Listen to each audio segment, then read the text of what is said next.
Hey, good morning. I have a lot of customers asking me, how do you determine what to charge for a house? Or, I'm not sure what's all included in pressure washing a house. So this video is for my customers and for new people to show them how we, look at a house and price it out. So let's go.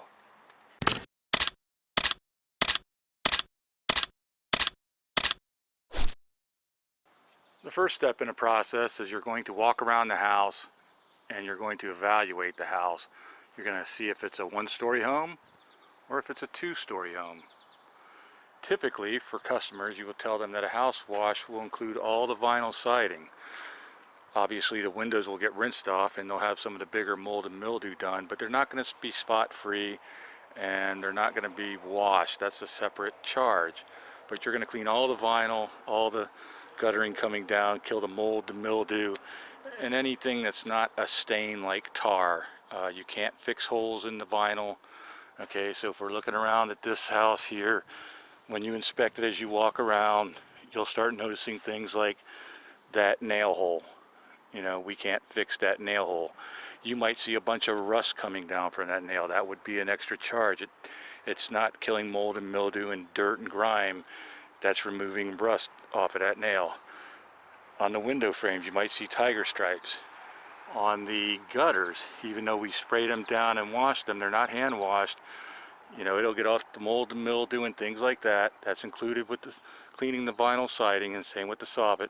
But if they want all those tiger stripes removed, that's going to require some different formulas in your detergents, and it's also going to require a lot of hand work. In addition, if they want the inside of the gutters cleaned out and the downspouts cleaned out, that's not included in a house wash. Once again, a house wash is all the vinyl siding around the house. So you're going to continue your inspection. You can see right there, there's a couple really bad spots right there.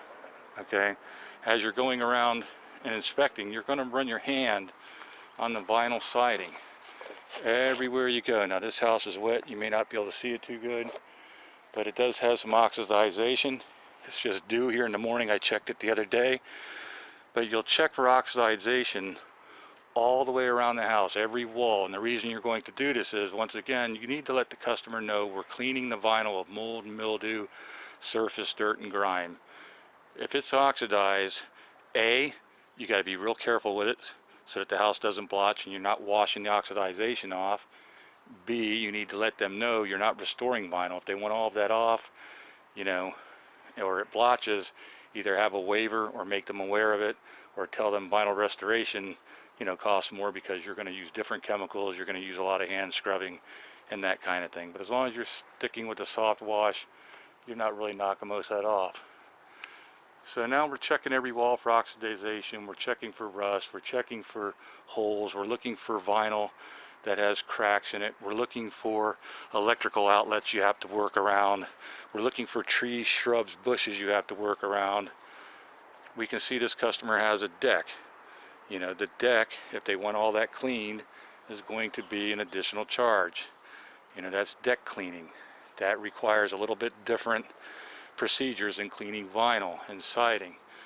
But you'll look for, things like electrical outlets like these up here. You'll look for outside plugs if there's anything that you have to cover up, any bush or tree or shrub that you have to work around. If it has a second story, that'll add cost. And while we're talking about the second story up there, actually get your ladder out, crawl up there and look at it, because you can't see things here from the ground. So let's say, for example, way up there, when you're up there, you're going to notice that there's some vinyl way up there starting to come loose a little bit. Can you see that? Hope I'm seeing it. My camera lens is all fogged up. So you're going to see that those are starting to peel, and you'll point those out.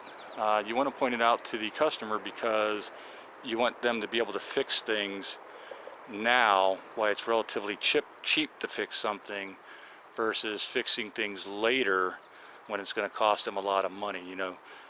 A piece of siding's missing or some rotted wood, or you find a window frame that water's running down into, over time that's just going to allow water intrusion, which is the house's worst enemy. That's why you have paint and siding. it's going to make the house rot from the inside out, so to speak. So you continue your inspection, and you're just pointing these things out to yourself mentally at first, but you're going to take your customer for a walk around and just point some of these things out. You know, a lot of guys say, oh, don't do that. You know, you don't want to scare them. It's like, look, I don't want to scare anybody, but I want my customers to know if I'm sitting here really eyeballing their house and I'm noticing some things they can fix cheaply, the customers are very appreciative if you point things out, not in a bad way. Don't go wreck their week and make it sound like doom and gloom, but just say, look, I just noticed a couple things, you know, and you might want to have your handyman or whoever fix these. The other thing you're going to talk to them about is, you know, things that can be cleaned and can. If you notice something like a rust stain or whatever, it's good to point out for their expectations so they know that when you're done, hey, that rust stain's not coming out, or that hole in the siding's not being fixed. Okay, so another thing to look for is storm windows. Now these don't have them on them. If you had the storm windows on there, that's just a big screen, you would charge a little more if you had to take those off, you know, to get around them, to clean, you know, around a frame or something. But most power washers don't do that.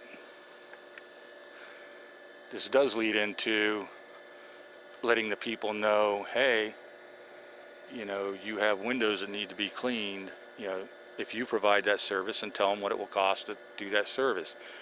If you don't provide the service, get a good window washer friend of yours and get a bunch of his cards and refer them to your window washer friend. You know, that way you can tell your friend, hey, there's 38 windows on this house, they have storm windows, whatever, give this lady a call, give her a good price, she's a good customer, she pays, etc., etc. And maybe you guys can work something out. So that's always an upsell or a good referral, and it's taking care of your customer. But another reason you're pointing out windows is when you're done, if there's oxidization and it has run down, even if you've rinsed these windows, A, the windows are going to be spotty anyways because you're not using pure water, and then B, if somebody that has streaked on there, you know, they need to realize that we've rinsed off all we can rinse off, but there will be spots, there will be streaks. We're not cleaning your windows per se like a window cleaner does, spotless. They're getting all the dirt, grime, and that kind of stuff off, but they're not spotless window treatments. You know, you're coming around to the back here, you notice this is the back dock. That would be a different charge. You know, this takes a lot more effort and work to clean this kind of stuff off, and you don't want to use a pressure washer. You don't want to ruin their deck. You can't fix their, you know, their stuff that's loose or wobbly or rotted over. You know, you're not a miracle worker. Once again, you're looking at the back electrical outlets that you got to take care around. Lights you got to take care around. You want to look at these tracks. If you look at this one, you see all the mold and mildew, but you also see that rotted wood down there. You know, I can't fix the rotted wood down there and replace it. So you want to be careful around these areas and just point them out to them. You have a nice brick and a patio paver patio here. They're not doing that on this job, but the point is, this isn't like a sidewalk. This has dirt or grout or whatever in between all the joints.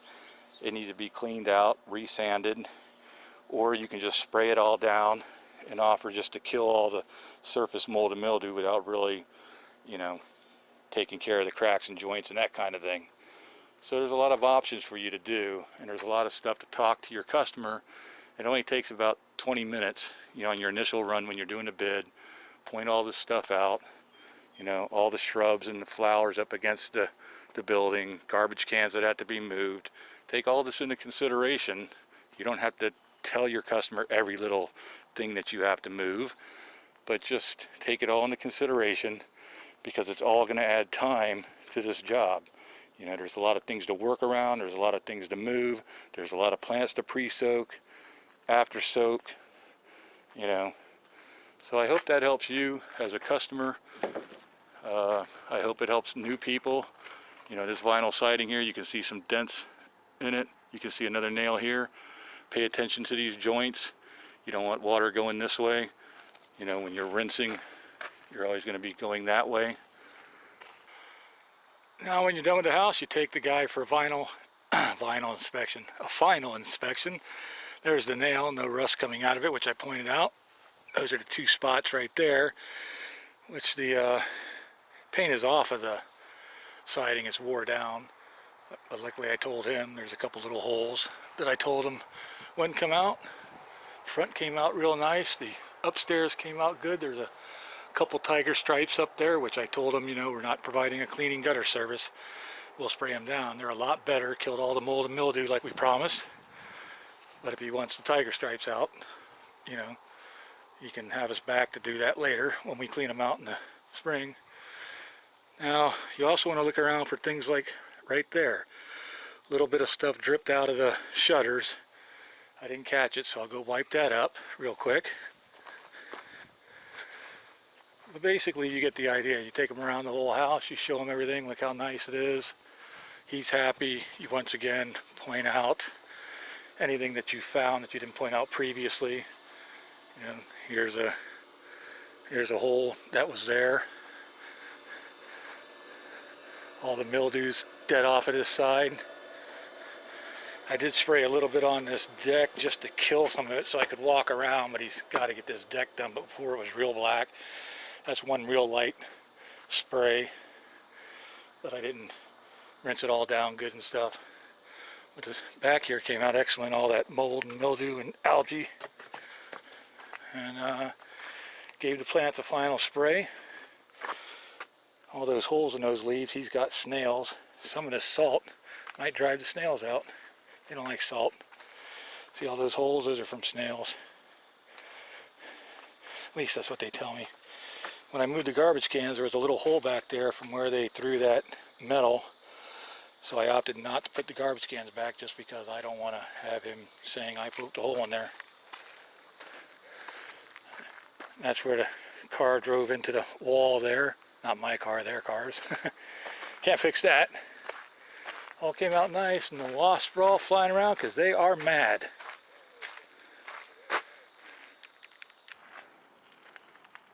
And that's all I have for you today.